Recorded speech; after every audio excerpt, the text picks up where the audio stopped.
কৃত্রিম উপগ্রহের মাধ্যমে মহাকাশ ভিত্তিক ইন্টারনেট সেবা ব্যবহারের নতুন দিগন্ত উন্মোচিত হল, যা আন্তর্জাতিক মানের ইন্টারনেট সেবার প্রত্যাশা পূরণে সহায়ক। বাংলাদেশে পরীক্ষামূলকভাবে যাত্রা শুরু করেছে মার্কিন ধনকুবের ইলন মাস্কের স্পেস এক্সের সহযোগী প্রতিষ্ঠান স্টারলিংক, যা স্যাটেলাইট ভিত্তিক ইন্টারনেট সেবা প্রদান করবে।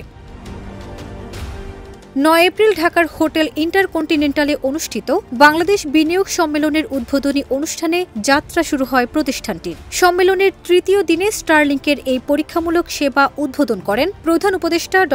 মোহাম্মদ ইউনূস। সম্মেলনে অংশগ্রহণকারী সবাই এই সেবা ব্যবহার করতে পারছেন।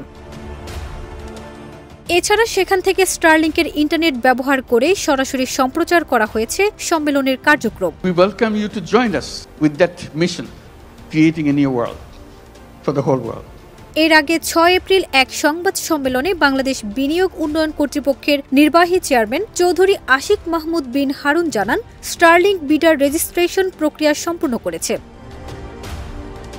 প্রসঙ্গত, ২৯ মার্চ বাংলাদেশ বিনিয়োগ উন্নয়ন কর্তৃপক্ষ স্টারলিংকে স্যাটেলাইট ইন্টারনেট সেবা চালুর জন্য অনুমোদন দেয়। ফারজানা নিকিতা, দেশ রূপান্তর।